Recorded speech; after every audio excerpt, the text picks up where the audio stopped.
ជួបវត្តខ្លះអាចារ្យធ្វើជាគ្រាចវត្តអាចារ្យធ្វើជាគ្រាចវត្តណាដល់ហៅគាត់មកសួរគាត់ថាទេព្រះអង្គកណាបួស40ឆ្នាំនៅវត្តហ្នឹងកណាធ្វើចាតិកានៅវត្តហ្នឹង40ឆ្នាំហ្នឹងហើយវត្តហ្នឹងកណាអ្នកដឹកនាំកសាងកណាអ្នករៀបចំបងណាដល់តែគាត់សឹកហើយគាត់ចង់ធ្វើចាតិកាទៀតរបស់ដែលបរិស័ទប្រគិនមកគាត់ដាក់សោដាក់ក្នុងឃ្លាំងយប់ឡើងគាត់ចាក់យកទៅផ្ទះគាត់ហ្នឹងហើយអាហ្នឹងយើងអត់មានការសាមគ្គីគ្នាជួបច្រើនណាស់ដល់ដោះស្រាយរឿងតាមវត្តសពថ្ងៃហ្នឹងហើយភាកច្រើនអាចារ្យនឹងលោកហ្នឹងដល់នៅចិត្តគ្នាយូរទៅបងអញ្ចឹងបានពាក្យខ្មែរគេថាអ្នកចេះស្ទើគេយកស្រាក់ចូលវត្តហើយអ្នកចេះស្ទាត់ច្រើនតែយកវត្តទៅផ្ទះបាយអ្នកចេះស្ទើញាតិញោមពុទ្ធបរិស័ទសពថ្ងៃនេះបើត្រង់ស្មោះនឹងបរតនត្រ័យណាកាន់ស្រាក់មកត្រកមានតត្រីអាំងមកកណាត់កំហ៊ានហូបដែលសុកចិត្តលេបទៅមាត់យួរមកប្រគេនលោកប៉ុន្តែអ្នកណាខ្លះបលឹមឡើងធាក់តកង់ផ្លេសអត់ដៃទៅទេកុំអើយតែមានស្អីផ្ញើលោកបានតិចញោមព្រឹកបាយវត្តថ្ងៃបាយវត្តល្ងាចឡើងលុបមុខឆេចឆាច់ទៅគាត់គ្រូចាតកាពីតែមកកញ្ចប់ប្រទេសទៀតណាអាត្មាធ្លាប់ទៅជួបវត្តមួយទៅទេសនាចុះពីលើយានជាមនេះកលេចទៅឃើញអាចារ្យឲ្យព្រះគ្រូចាតិកាឲ្យលោក2អង្គទៀតពងអង្គុយទល់មុខគ្នាលើកបងហ្នឹងហើយទឹកតែមកប៉ាន់ហ្នឹងចាក់ទៅចាក់មកគ្រូចាតិកាអស់ចាក់ដាក់របស់លោកមកអាចារ្យនេះអស់ទាញតែហ្នឹងប៉ាន់ហ្នឹងចាក់របស់គាត់ដែរមក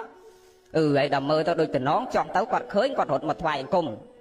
ហើយមុនគង់មុនអីមកបានឱកាសសួរហេអាចារ្យទៅអង្គុយទល់មុខឧត្តមប្រភេទទឹកតែមកប៉ាន់ហ្នឹងចាក់ទៅចាក់មកដូចតំណងមែនអាចារ្យគាត់ថាលោកគ្រូតបប្រកាន់អីអាលោកវត្តឯងហ៎យេណាតបប្រកាន់អីអាលោកវត្តឯងដឹងចិត្តព្រះហ្នឹងហើយវាមិនខុសពីព្រាបទេព្រាបដែលនៅក្រៅវត្តវាមិនដែលមិនអាចដាក់ប្រកាសព្រះទេវាមានអាព្រាបនៅលើព្រះហ្នឹងបានអាចដាក់ប្រកាសព្រះមែនទេ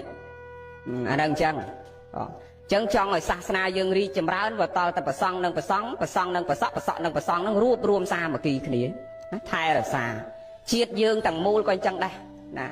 ហើយជាពិសេសឲ្យលើកដំកើងអ្នកប្រាជ្ញខ្សែគប់អ្នកប្រាជ្ញគប់ប្រាជ្ញនាំប្រាណឲ្យបានសុខគប់ពីលនាំស្មុកចិត្តមួម៉ងគប់ប្រាជ្ញនាំឃ្លាតចាបាផងគប់ពីលសៅម៉ងច្ប្រកក្តី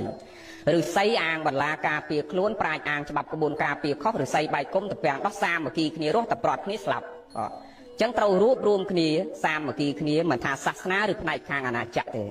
ឲ្យចេះរួបរวมសាមគ្គីគ្នាស្រឡាញ់ថែរក្សាពុទ្ធសាសនានេះឲ្យបានគង់វង្សរីកចម្រើនមិនមែនរីកនៅកុដិសាលាព្រះវិហារទេគឺរីកធនធានប្រសង់សបោសង្ឃសបោអ្នកចេះដឹងណាហើយបើមិនឲ្យតម្លៃប្រសង់ពេលខ្លះមកគិតចាប់ពាក្យព្រះអង្គច័ន្ទជនលើកឡើងមួយម៉ាត់ទៀតចុះដែលលោកលើកឡើងពីរឿងមេជ្រូក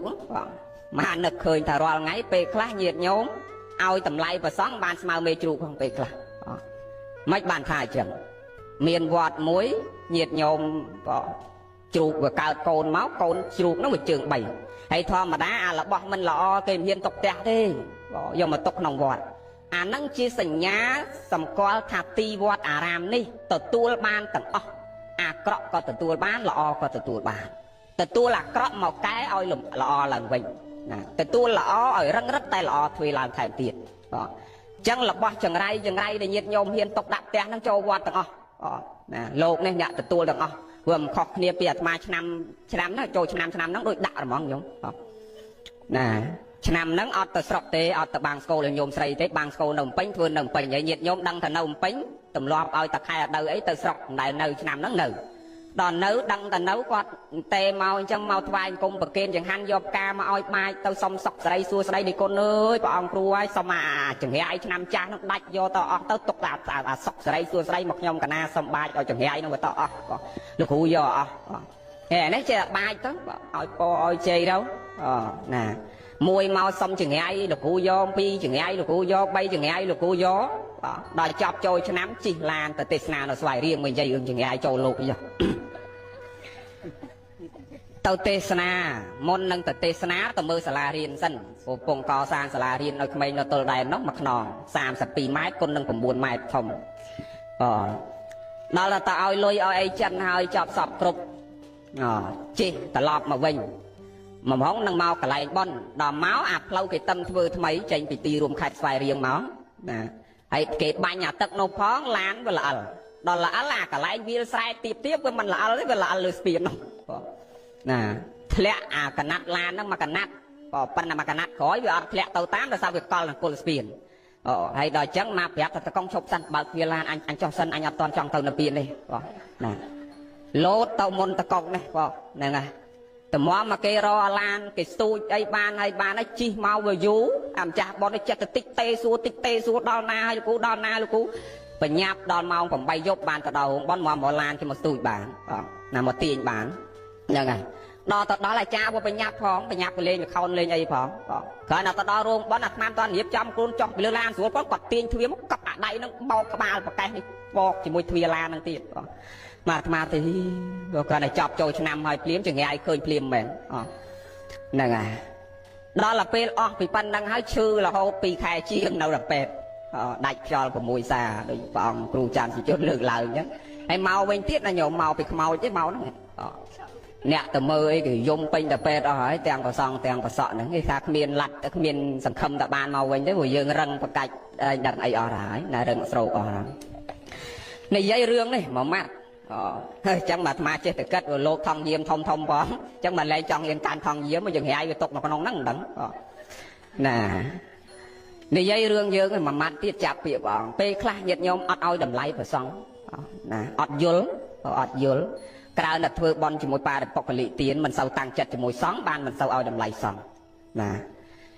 និយាយព្រះអង្គចាប់ពាក្យព្រះអង្គរឿងថាជ្រូកក្នុងវត្តរបស់ណាមិនល្អចូលវត្តទាំងអស់នឹងហើយជាសញ្ញាថាវត្តអារាមសម្រាប់រងាប់នៅគ្រឿងក្តៅកាហាយរបស់ញាតិញោមឲ្យត្រជាក់ស្ងប់រងាប់មកវិញរងាប់នៅរបស់មិនល្អកែតម្រូវឲ្យមកល្អវិញចឹងជ្រូកជើង3ក្តីក៏គេយកមកដាក់វត្តអាឆ្កែអត់ភ្នែកក៏យកមកដាក់វត្តអាមាន់អត់ជើងក៏យកមកចូលវត្តអាកូនចៅនេះឆ្លុះទាស់តែងខ្វែងកំណត់កាប់ចាក់លួចឆក់ប្លន់ម៉ែឲ្យទូមានព្រានបដៅហាត់ពុតលុតដំលែងស្ដាប់ក៏ចូលវត្តមែនទេអារបស់ណាមិនល្អចូលវត្តទាំងអស់ចឹងគេយកជ្រូកជើង3យកមកដាក់វត្តហើយដូនជី4 5នាក់ដាំចង្ហាន់លោកក្នុងវត្តហ្នឹងណាអាជ្រូកហ្នឹងដាក់ត្រង់ក្បែរមុខគាត់ដូនជីទៅច្រើនគាត់ដាក់បាយល្ងាចញែកឡើងឲ្យស៊ីផងព្រោះដាក់ក្បែរគាត់លោកបានអីឲ្យស៊ីចឹងដាក់ក្បែរគាត់យាយ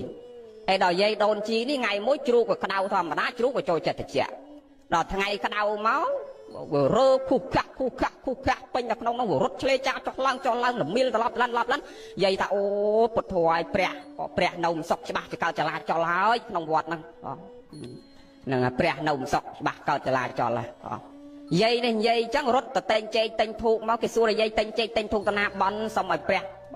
ណានៅឲ្យសុខកុំឲ្យកើតចលាចលក្នុងស្រុកក្នុងភូមិគេទៅព្រះនៅឯណាព្រះមកនៅក្នុងវត្តយើងលោកនៅមិនសុខទេច្បាស់តែយើងគ្រប់គ្នាធ្វើខុសអីចំពោះព្រះអង្គណាដុតធូបឯណោះមកគេមកឃើញដុតធូប1ដុតធូប2ដុតធូបមានអ្នកបកាយចាក់កតុយលេខជ្រូកល្មៀនលេខកើតឃើញជើង3គេចាក់លេខ3អានោះចាក់តាមលេខ3គ្រប់គ្នាចាក់ត្រូវទាំងអស់គ្នាណាដល់ត្រូវទាំងអស់គ្នានិយាយពីគេដឹងគុណជ្រូកស្អែកឡើងគេដាំបាយម្នាក់មួយស្រាក់មកហូបខុសគ្នាស្លៀកពាក់ស្អាតបានមកលោកគ្រូចាតិកានេះក៏លេខឃើញប្រសក់ទាំងហែគ្នាមកពីខ្លោងទ្វារវត្តទៅហ៊ីលោកនេម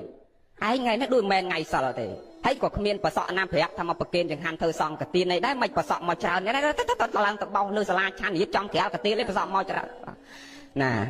ដល់ប្រសក់មកនេះលោកខំប្រឹងទៅក្រាលកទានបោសសាលាឆាន់ទៅសង្ឃឹមបានចង្ហាន់ឆាន់គេមានយកចង្ហាន់មកប្រគេនលោកឯណានោះស្នោកជ្រូកនោះឆាន់ដល់ឯកូនហ្នឹងគេដឹងគុណព្រះគេដឹងមិនមែនដឹងគុណលោកឯណាហ្នឹងហើយពេលខ្លះណាមើលយើងតម្លៃប្រសងបានតែជ្រូករួមអត្តន័យមកវិញប៉ុណ្ណឹងចោះឲ្យចេះរួបរวมសាមគ្គីស្រឡាញ់ពុទ្ធសាសនាស្រឡាញ់ជាតិនឹងត្រូវរួបរวมសាមគ្គីគ្នាជាធ្លុងមួយហើយរស់នៅជាមួយគ្នាឲ្យចេះសម្លឹងគ្នាដោយមេត្តាចិត្តដោយករុណាចិត្តដោយឧបេក្ខាចិត្តអានឹងបានមានសេចក្តីសុខឲ្យរីកចម្រើនបើមើលគ្នាសម្លឹងគ្នាដោយទោសៈចិត្តដោយអភិជាជាបាតៈអត់រីកចម្រើនទេណាញាតិញោមណាសូមឲ្យរស់នៅមើលគ្នាដោយមេត្តាចិត្តនិងករុណាចិត្តគ្រប់គ្នាសូមអនុមោទនា